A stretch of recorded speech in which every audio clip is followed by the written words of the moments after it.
Democrats need to get their together because we need two parties in this country, and we desperately need the one that still concedes elections, doesn't sell the office, and doesn't want to completely switch out democratic rule of law for a rubber-stamped autocracy. But that party is so right now, and nothing to me symbolized that more than this video. I would love to have AOC on the show, and Mandami and Elizabeth Warren, but I can't subpoena the guests. And I can't fix that what the Democrats are scared of more than anything else, I mean, obviously besides gluten, is being primaried from the far left, even though most Democrats are not far left. They're mild-mannered and moderate, at least at my bathhouse. In his latest on-air tirade, Maher torched Democrats for cowering before the woke mob. Yep, he insists most Democrats are level-headed, mild-mannered, and sane. But it's a fringe left dragging the whole party into chaos. So he dragged them straight through the mud, and it was brutal comedy. As always, smash that subscribe button so you never miss fiery takedowns like this. Having to Stormy Daniels was wrong, but Trump didn't hide from the camera. Quite the opposite. It looks like he said to the photographer, widen that out so you can get these tits. Maher just delivered the insult Democrats dread most. He compared them to Trump for a party that parades its moral superiority and paints Trump as rock bottom. That's sacrilege. Yet Maher didn't flinch. He said what they can't stomach. Trump is braver. Love him or hate him, he took his scandals heading, never hiding. Meanwhile, Democrats quake before the woke mob, too timid to stand their ground. And that cowardice, Maher argues, makes them weaker than the man they despise. He's got his mugshot hanging outside the Oval Office.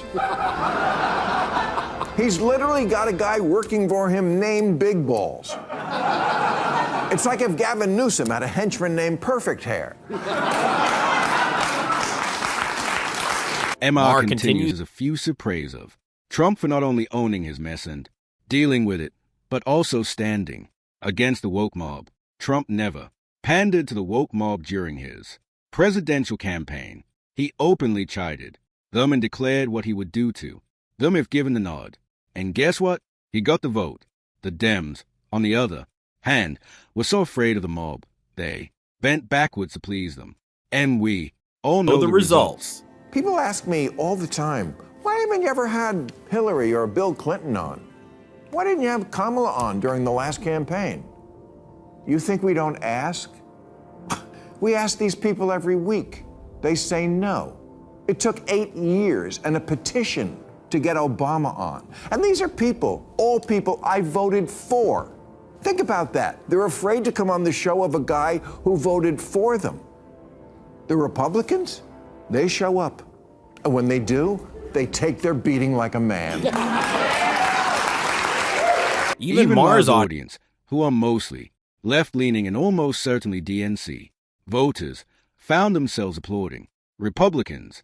Let that sink in. If your own side is clapping for the opposition, it's not just irony, it's humiliation. For the Democrats, the DNC leadership has become a bundle of fear, terrified of backlash from voters, donors, activists, even their own Twitter base. Meanwhile, Republicans charge straight into the woke mob's den, fists up, ready to take the beating if it comes. They'd rather fight and lose than cower and please.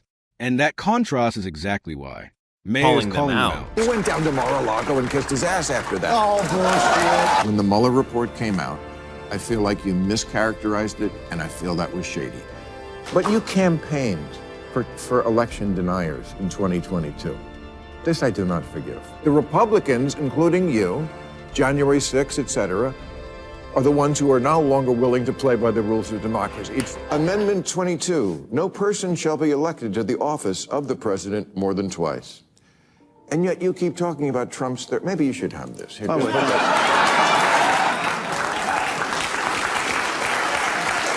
These are the Republicans who love them or hate them have shown the kind of grit that commands respect. They stand tall, in the face of criticism no matter the opponent, and they do it without flinching. That kind of courage, unapologetic, unshaken, and unafraid is exactly what Bill Maher has been pointing out. They don't fold under pressure. They don't pander to every outrage cycle. And they don't pretend to be something they're not just to score applause.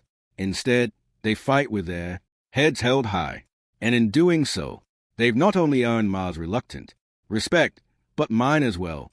Sometimes it takes your rivals to remind you what real backbone actually looks like. I would love to have AOC on the show, and Mondami and Elizabeth Warren, but I can't subpoena the guests. And I can't fix that what the Democrats are scared of more than anything else, I mean, obviously besides gluten, is being primaried from the far left, even though most Democrats are not far left. They're mild-mannered and moderate, at least at my bathhouse. Y'all already know. You'll already know why the likes of AOC and Zoran Manny wouldn't dare step foot on Bill Maher's show. These two are the poster children of wokeness, champions of the kind of performative politics MR has zero patience for. They thrive in echo chambers where every slogan gets applause and every radical idea goes unchallenged. But on Maher's stage, they'd be forced to defend that wokeness under fire, and they know he cut right through the theatrics. That's why they dodge his invite like it's radioactive, because facing Maher means watching their carefully crafted narrative unravel in real time. If there is one practical thing that Democrats can do right now that would help them regain power, it's never speak to Trump in person. No, I'm kidding. That's stupid. No, it's this. Inspire your moderates to vote in the primaries. Get that base excited. You have the numbers. After Congressman Moulton made his comment about his daughter not getting run over, he added, "But as a Democrat, I'm supposed to be afraid to say that." Well, then change what you're supposed to be afraid of. The Democrats' fear is slowly crippling them. And Bill Maher isn't shy about making a mockery of it. They are party drifting toward collapse, weighed down by cowardice and indecision. And Maher can't simply stand by and watch a party he's supported for decades sink to the bottom. What frustrates him most is the tragic irony. The Democrats aren't fighting the rot. They are fueling it. Instead of standing firm, they are handing the wheel to the woke mob, enabling its every demand and silencing anyone who dares to question it. This isn't leadership. It's self-sabotage. MR sees a ship taking on water while its captains drill more holes in the all in the name of appeasement. Unless they find their courage, the Democrats will keep sinking, and the very mob they fear will be the one that finally drowns them.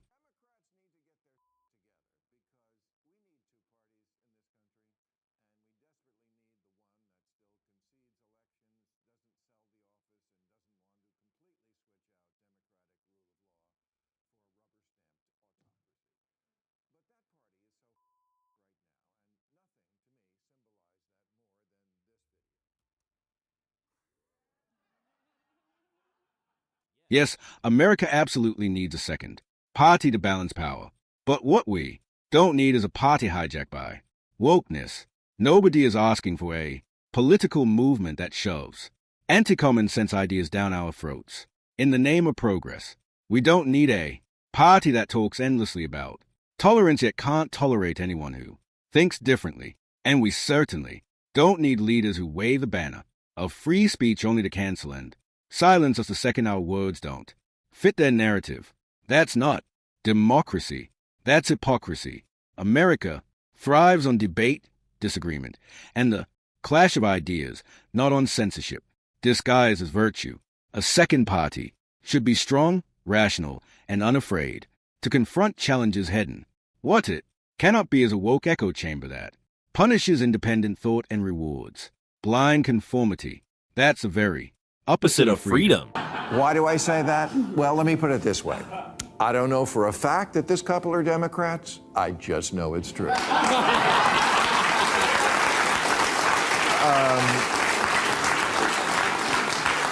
First off, the man is at a Coldplay concert. And while Republicans could like Coldplay, they don't, but they could. It's unlikely that this guy is a Christian conservative because he was having an affair with a woman.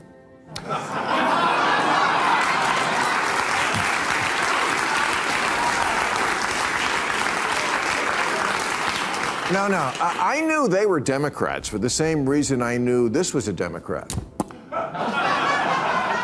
You can't hide from the kiss cam, and you can't hide in the Oval Office. Damn, if only the lady at the Coldplay concert had brought some folders with her, maybe she wouldn't be in hot water today. This is downright hilarious. Again, he points out how quick they are to puff their chest and get loud when spinning wild tales about Trump or scrambling to cover their own political mess. In those moments, they act bold, self-righteous, and also determined. But the second the conversation shifts to confronting the woke mob, their courage vanishes. Suddenly, the same leaders who claim to fight for the people turn into nervous chickens, terrified of backlash from the very fringe activists dragging their party into chaos. Instead of leading with conviction, they cave in, bowing to pressure and pretending it's strategy. Maher doesn't just see the hypocrisy, he ridicules it. And honestly, watching Democrats fold as easily makes his mockery not only justified, but downright entertaining. But Democrats seem to be afraid of everything. They were petrified of COVID, masking 2-year-olds who never would have died from it and keeping schools closed for far too long. They're definitely afraid of their kids, who from time immemorial have always come up with bad ideas. They're kids. Thinking up stupid shit is what they do. But parents used to tell them, that's ridiculous. The world doesn't work that way. Not today's parents. They say, you're right, honey. Gender is just a social construct. Please, sometimes your mother and I forget which one of us has the dick. One of the strangest and most baffling moves the woke left ever made was ceding authority and influence to children. Yes, children. They started listening to, taking advice from, and even shaping policy around kids who haven't even figured out what career path they want, let alone how the world actually works. And it didn't stop there. These strange ideologies spilled into our culture, flooding movies, TV, shows, and entertainment. Suddenly, almost every family sitcom or drama flipped the script. The kids were always the enlightened, all-knowing voices of reason, while the adults, the people with life experience, were portrayed as clueless, bumbling fools. It was a deliberate rewriting of roles, teaching society to look to children for wisdom and dismiss adults as out of touch. The result, a generation raised to believe immaturity equals insight, while genuine experience and authority were mocked as outdated relics of the past. I mean, I don't know if we're still banning TikTok. That was before we changed the rule in America to Trump decides what's a law. But I know it wouldn't even be an issue if parents would sack up and tell their kids to get off the fucking phone. Democrats are still afraid of the mean girls who police their far-out fringe. Massachusetts Congressman Seth Moulton had a perfect score on LGBTQ issues from the Human Rights Campaign.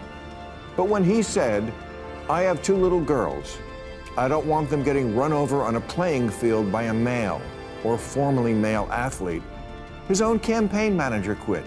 And the chair of the Salem Democratic City Committee, Liz Bratt, accused Moulton of being, quote, what is known as a cooperator in Nazi times. Yeah, I think the word you're looking for, moron, is collaborator. And I'm guessing everything you know about Nazi times comes from TikTok. Interestingly, one of the woke left's most defining traits is their talent for eating their own. They claim to champion tolerance, but the moment someone on their side dares to think differently, the knives come out. I can count several prominent leftists who've walked away, not because they suddenly embraced conservatism, but because they couldn't stomach the suffocating intolerance within their own ranks. The woke crowd operates on a strict code, absolute conformity, or absolute cancellation. Step out of line, question the narrative, or even slightly sing a different tune, and they'll chew you up and spit you out like yesterday's news. It doesn't matter how loyal you were, how loudly you once preached their gospel, or how much you gave to the cause. the instant you break with orthodoxy, you're branded a traitor. And that ruthless self-cannibalization is exactly why more people are running from their side. At the end of the day, Bill Maher's relentless criticism of the Democrats and the woke left isn't just comedy. It's a mirror held up to a party, destroying itself. From their fear of the woke mob to their hypocrisy on free speech to their bizarre habit of elevating children as voices of wisdom, the Democrats keep proving his point. Worse, their inability to stand up with courage has turned them into the very thing they claim to despise: weak, intolerant, and driven by mob rule. Meanwhile, Republicans, flawed as they at least show grit, fight, and backbone. And until Democrats rediscover there's MR will keep mocking them, and America will keep wondering who's really fit to lead. And this brings us to the end of today's video. If you enjoyed it, then hit the like button and subscribe to this channel for more videos like this.